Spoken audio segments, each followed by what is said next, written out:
So I decided to drive there. And as I'm driving there, I'm wandering through meandering, gorgeous roads and jungle and little thatch huts and indigenous children selling fruits on tables in front of their houses. It's just amazing. And all of a sudden I come around this corner, and as far as I could see were banana plantations. I remember just almost like I got punched in the stomach. I don't know what happened. Like, just kind of like without thinking, I turned my car and decided to go right into the plantation. I'm driving in the plantation, and there's just like blue bags. They wrap the bananas in these blue bags. And all of a sudden, out of the corner of my eye, there's this plane. It looks like it was going to crash because it had a huge stream of smoke behind it and everything.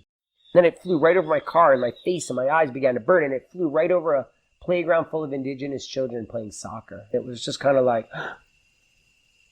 whoa. Emergency brake on my life. What is going on here? Who is responsible? A lot of times when we see things wrong, we just want to blame someone. Who can I blame? Was it Monsanto? Is it Chiquita Banana? Like, who's responsible for this? And then, like, I just had this realization, like, wait a minute. I'm responsible. I've been slicing Chiquitas into my Cinnamon Life cereal in the morning, a Cinnamon Toast Crunch, every day of my childhood. Basically, I was spraying those children. I was voting for that. I was a part of that system. It just, like, hit me. I don't want to be a part of that system anymore. That was Stephen Brooks, co-founder of Envision Fest and also the Ecovillage Algaria. And this is episode 16. Welcome to the Brave Woman Podcast. I'm your host, Tanya Lynn, founder of Sistership Circle and author of Open Your Heart and The Art of Leading Circle. I'm the mother of 2 girls, an 8 on the Enneagram, aka the Challenger, happily married to my business partner, Brent, love connecting with nature, and have put in well over 10,000 hours circling with other women.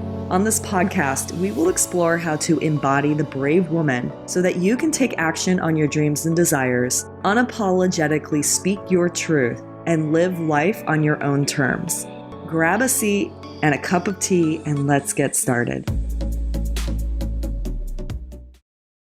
Yay! We made it. Here we are. Thank you.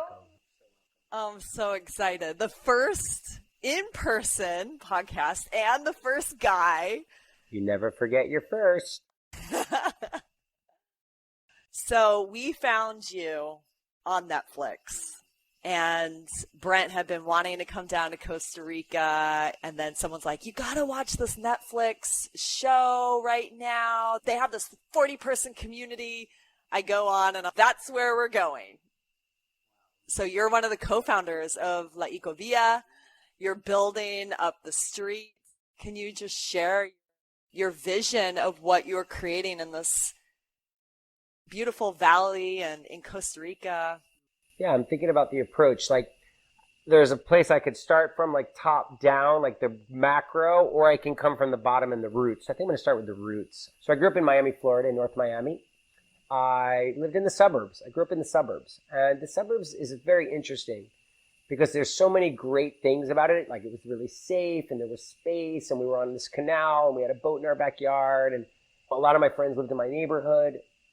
But I think the idea where you had to go from your house into a car, and then from your car to the store, and then back in your car, and then back to your house, and you lost that commute where you saw people and connected with people. I think that it really hurt a lot. It wasn't like the suburbs was like this plot to like destroy humanity. It was like a response to living in the city and not having any space for pets and not having a backyard and needing more space. But the design, for me, the key is design. Like, how can we design all of this to function better and to function so that people thrive? Unfortunately, so many things are designed based on capitalism. It's like things are based, like, how can we create a model where we could buy land, break it up, and sell it for a lot more than we bought it for? We want to spend as little as we can to still get the people. It's just like, so that whole reality just kind of broke things.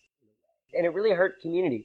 I often refer back to in 1994, I lived in Sevilla in Spain. And I lived with an elderly woman in an apartment complex. It was like 10 buildings in a row. And they had 2 like 4-lane busy roads on either side. But the downstairs of each building was commercial. So you had restaurants and you had bars and you had the men are screaming watching their soccer games. And you had game rooms for the kids. And you had hair places and cheese shops and meat shops. And you didn't have like big food stores like we have today. It was like everything was kind of separate. Like in Europe, it's more like that. You never needed to go to those busy streets. You never even had to look at those cars because everything you needed was in one of the 10 buildings. And what was so interesting is like I was living with this elderly woman I called Abuela, and we used to like walk. I used to walk with her to go shopping, and we'd be walking to be like, hola, abuela, hola, Pablo. We'd walk a few more steps. Hola, buenos dias, abuela. Hola, Mario. And we would just walk, and then it was just like I was ready for her to be like, hola, Big Bird. Hola, Snuffleupagus. Like, what the hell is this? Is this like Sesame Street? Why is everybody so nice to each other? And like even the people you didn't know, like the men would like take off their hat. It just felt so beautiful. Then we'd walk into the store, and was interesting. Well, never wore like regular clothes. She just wore her nightgown everywhere. She never had pockets. So we would walk into the store, and before we'd even walk in, he's already getting her stuff ready because she's 80 years old and she'd been buying the same thing probably for her whole life. So he's wrapping up her stuff and he hands it to her, and she just like scribbles on a paper, never has her wallet with her. When she walks in, 2 kisses to the shop owner, and it's a cousin or it's a best friend's son. And it was so interesting, this reality of like everywhere we went to buy things, we were buying from a friend. And like something about that really hit home. Where I grew up, we shopped at Publix, which was like the giant food store in the southeast of the U.S. Or we shopped at Walgreens, where we got our drugstore stuff. Or we shopped at these stores. Well, we need art supplies, we'll go to Michael's. Or we need office supplies, we'll go to Office Depot. It's like, who is Office Depot? Who is Publix? Where are our profits going? What kind of world are we supporting? Where like, it was such wow. Just on that thread, I'm going to go back. This is kind of out of the timeline. On that thread, being in Costa Rica, I have this dear friend named Rolf Ruge. He rest in peace. And he started the Feria Verde. Have you been to the Feria Verde in San Jose? No, it's the best market. It's like one of the best organic markets in all of Central and South America. It's amazing. Yeah, and he started it. And his house was kind of like the epicenter of the eco movement. Like everyone who's anyone like in eco doing cool stuff in Costa Rica, like always hung out at his house. Well, they all go to the Feria Verde, and then he'd have these huge lunches at his house, and he would start every lunch and he'd be like, no hay ningún ingrediente en mi mesa que no conozco el nombre y el apellido del productor. There's not one ingredient on my table that I don't know the first and last name of the producer. Then he would start like going around the table. He'd start going to, estas tortillas, el maíz está sembrado por Guillermo Dominguez, and the corn was grown for the tortillas by my friend Guillermo Dominguez, and the tortillas were made by his wife Esmeralda. And like literally, he would go around the table introducing you to the ingredients. Because ingredients, they carry so much more than the nutritional facts say. There's magic, and there's energy, and there's love, and there's frequency. Like if you had soup from Campbell's and your grandma could take the exact same ingredients, and it's just something different, something that science can't really name. Just that experience of like the connection with food and where it came from.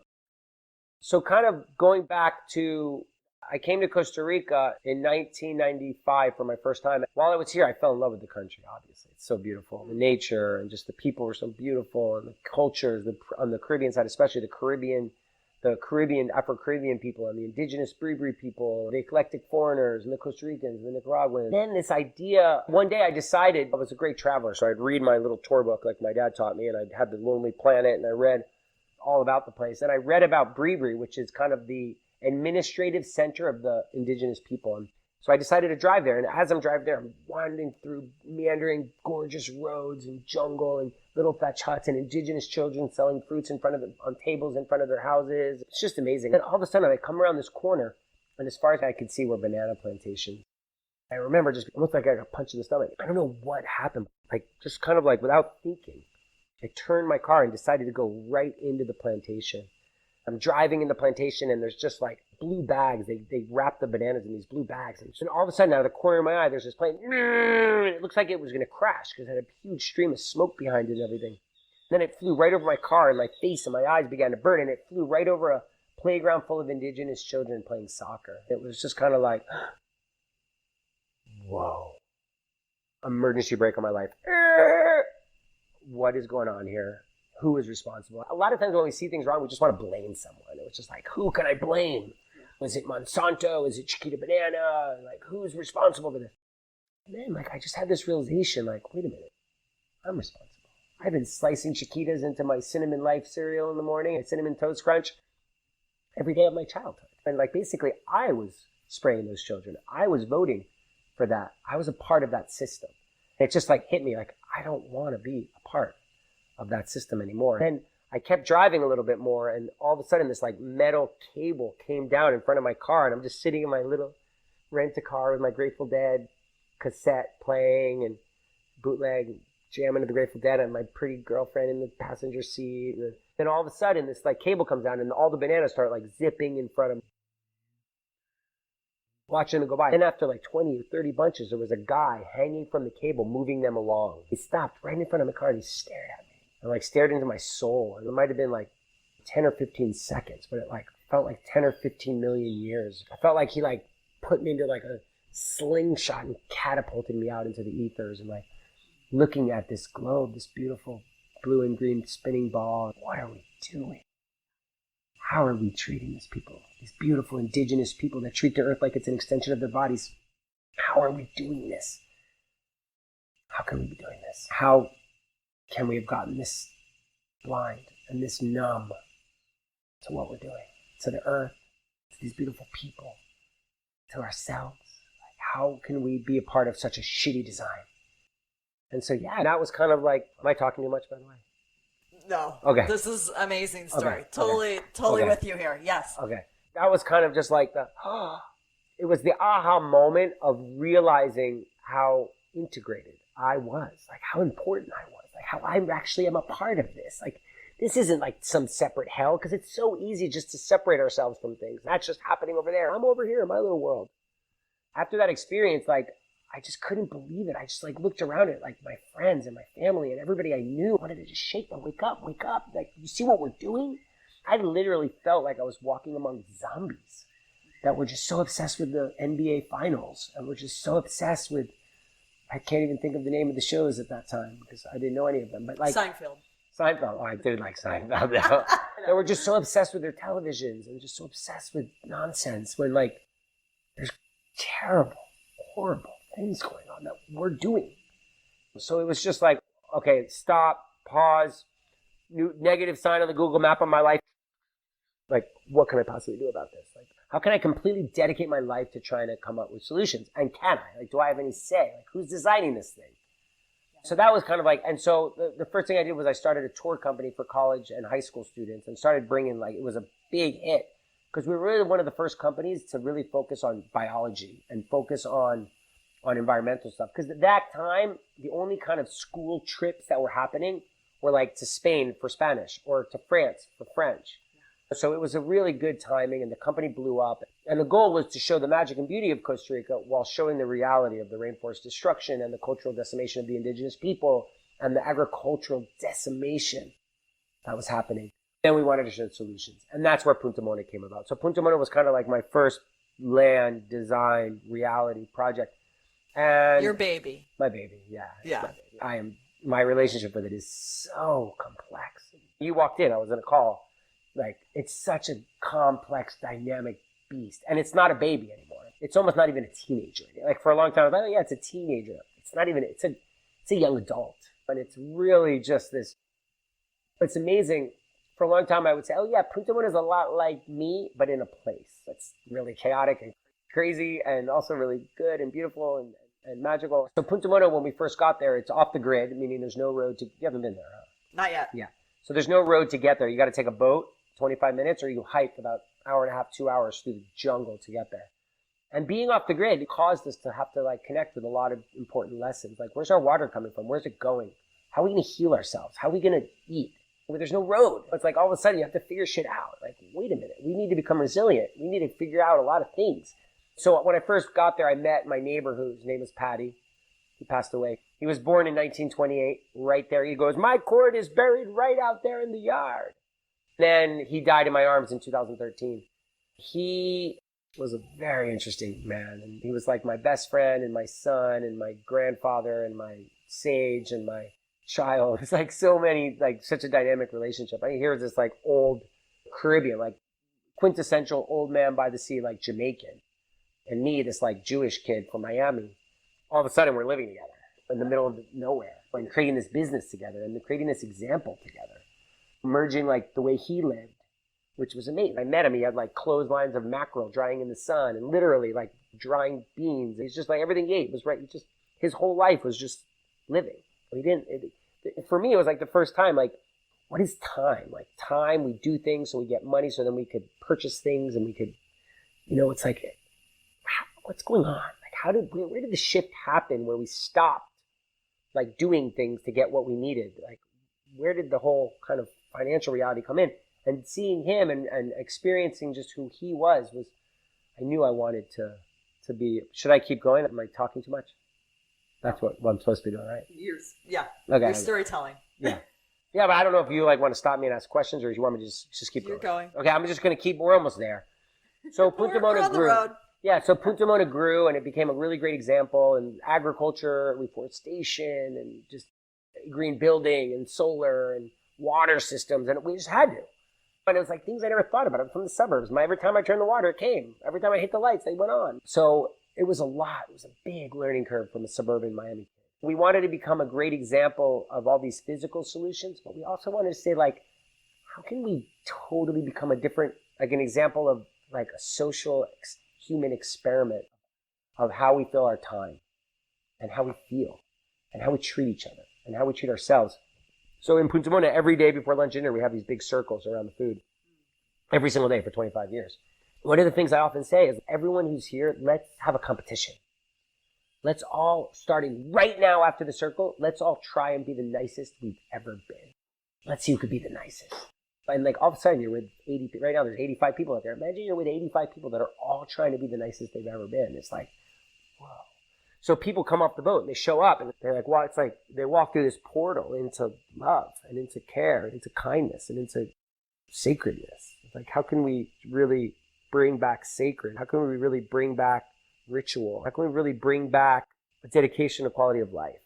Like, it takes dedication, quality of life. It doesn't just happen. It's not like this shoot, pull, and throw thing. Okay, we have to like struggle and be miserable so that we can be happy. It's just like, how together can we co-create quality of life? That's what the conversation I was having when you first got here. I was like, I want you and I'll agree. I want to co-create with you guys. Like, I want to co-create quality of life. And not just for ourselves, because it's beyond that. We want to design beyond our physical borders, but we also want to design beyond our generation.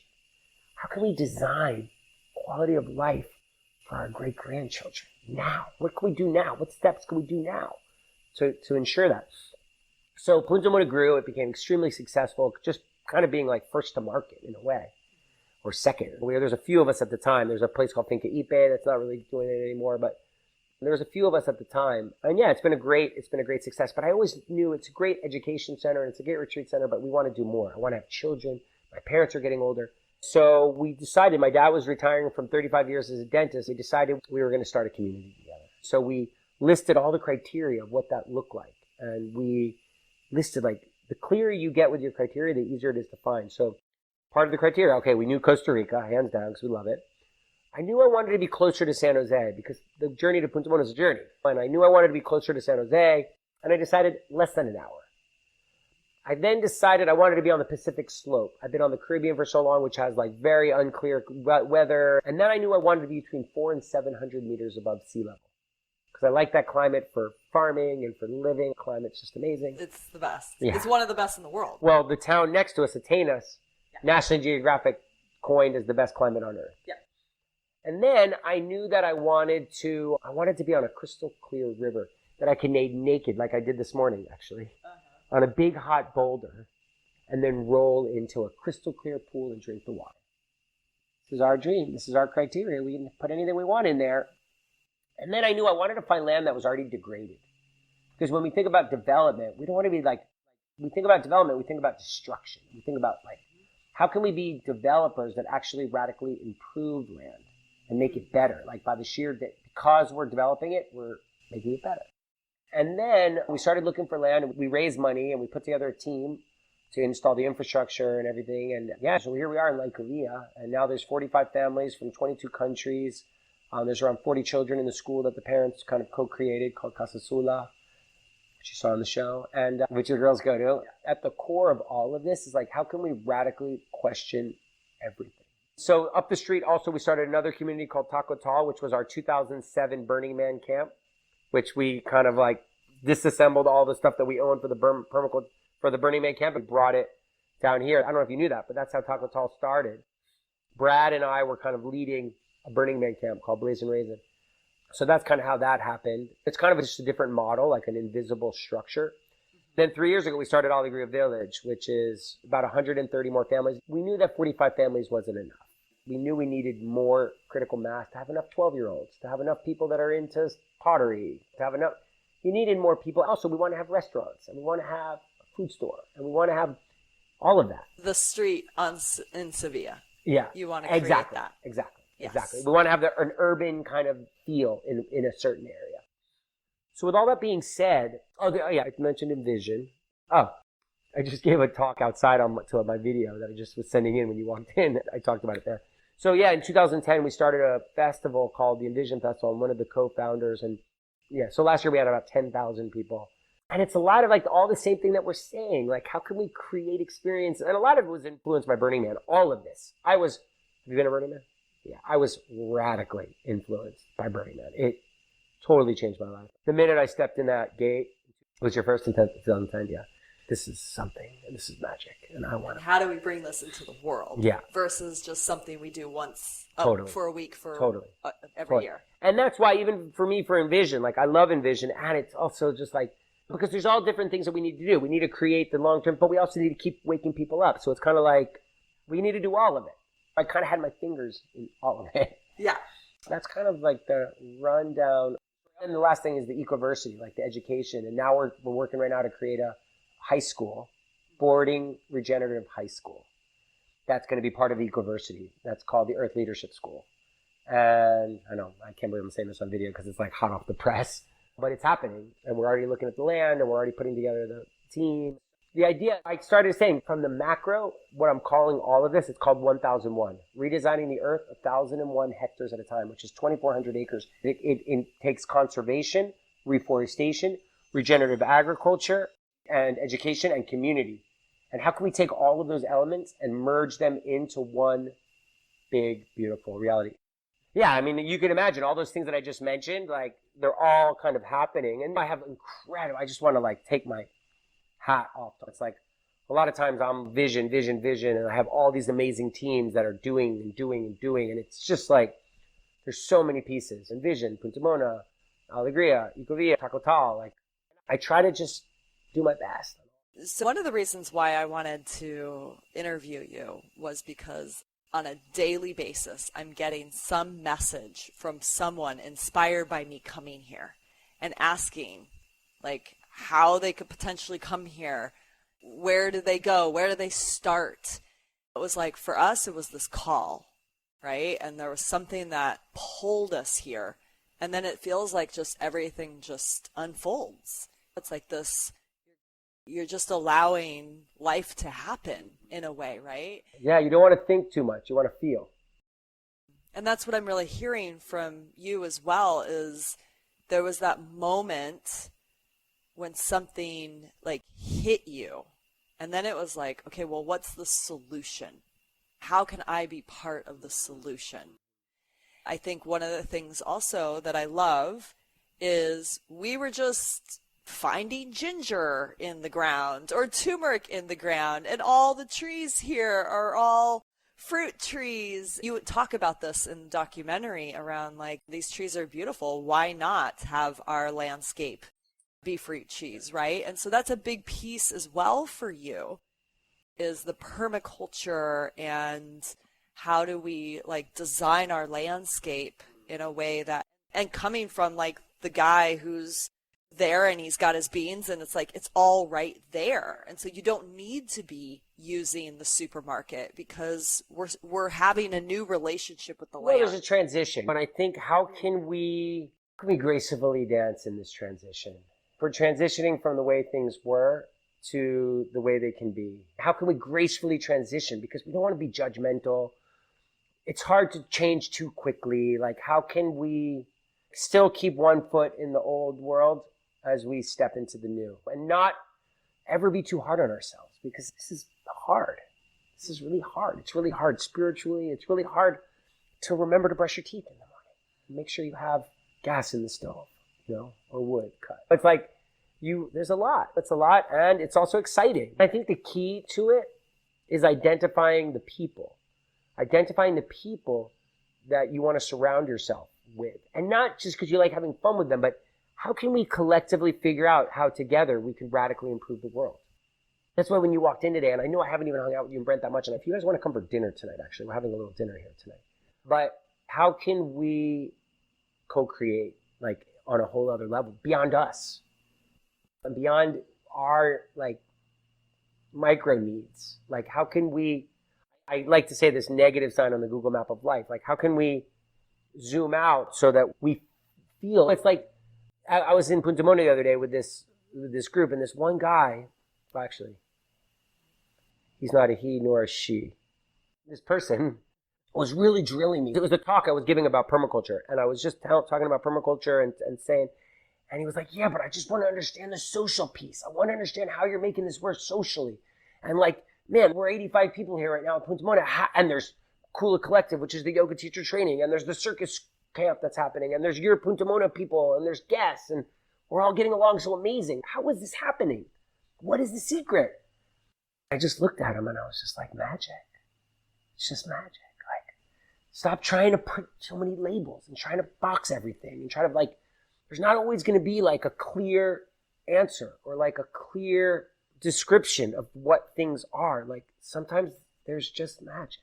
And really, like, learning to tap into the magic and trust and have faith and patience that the magic is going to flow. Try to just get rid of the fear, I think, is really the superpower that we all need to strive for. How can we really bring back the magic into our day-to-day? And yeah. That's why we create women's circles, because there's something about the circle and that co-creation where magic could come through. So even like you talking about how every single meal you hold hands, you create that circle. Like, that's how we create that connection, the oxytocin, and the magic just comes when we're feeling that connection with one another. Yeah, at New Year's, we had, again, like 100 people at New Year's. I know that seems really weird in the times of COVID, but we've been really, really trying to test people and do the best we can. But we had this like men's and women's thing that was going on. There's like 40 naked men, and then over there's like 40 naked women in circles screaming, ah, getting all crazy. And it's like you can't really explain what's happening. Like, something deep and something primal and something ancient is happening, and it's needed. And that ritual and that sacredness and that kind of encapsulation of time and space and the unlimited possibilities, like the just limitless possibilities of what we can do with our time here and with the space and with the co-creation of realities that are limitless. And just remembering that, like, remember, there's no limit. Like, we can't let them, but who's them? Like, we can't let them put us in a box. We can't let them put a label on us. We're so quick to, whether it's that guy's name that rhymes with dump, or it's the government, or it's the Monsantos, or the Dow Chemicals, or all of it. Like, stop blaming everyone. It's you. It needs to break free. And the book I'm working on is called Break Them Chains, A Suburban Guy's Escape from the System. And the reality is we just got to, like, just shake off all the things that we think are holding us back, because there's nothing. Like, there's just, like, right now we could just, like, jump off the edge into the gorgeous abyss of bliss. And it's so much easier and more fun together. And that radical responsibility that you were talking about of, it's not the banana plantation. This is me consuming this product. Like, what am I going to do? This remembering of the truth of who we are, of magic, of that co-creation with spirit. Yeah. Yeah. So yeah, all your watchers, like, what I would just kind of, is just remember that there's nothing limiting you, and that, like, the dream, get clear on your criteria. Like, what is your dream? Write it down. What does your day look like? What is the commute like to your best friend's house, to your family's house? What does that commute look like? Dream it up as big as you want, and then make it that way. It's going to take co-creation. So I think figuring out ways to get along and honoring each other and loving ourselves and being patient with ourselves and being patient with this process and this transition. Thank you so much. So if you were to wrap this up with a final thought, and specifically for women who are stepping into being brave, like what does that mean for you, for a woman to be brave in the world? Yeah, I would say really raise your voice to the ignorant men around you and to just like the patriarchy's falling and you are doing it. And it's like, thank goddess that that's happening. And like surround yourself with men that know that and that are ready for that. Yeah, just surround yourself with men that are really ready to step down with that old bullshit and really co-create and bring back and keep bringing the sacred and keep bringing the ritual and keep bringing the magic. Thank you. You're welcome. So good. If you just listened to this show, I'd love for you to leave the Brave Woman podcast an honest review. Reviews help podcasts like this one grow, making it more possible for me to devote my time, energy, and money to its production. If you take a screenshot of your review and email it to support@sistershipcircle.com, we'll send you one of our archetype activations as a thank you gift. Thank you so much for your support. I really appreciate it. Up next, this woman is one of our bravest guests yet, creating her documentaries, Thrive 1 and Thrive 2, that have been viewed over 80 million times around the world. Kimberly Carter Gamble gets real about her fearless inquiry to find the truth, follow the money, and take a stand for a better world.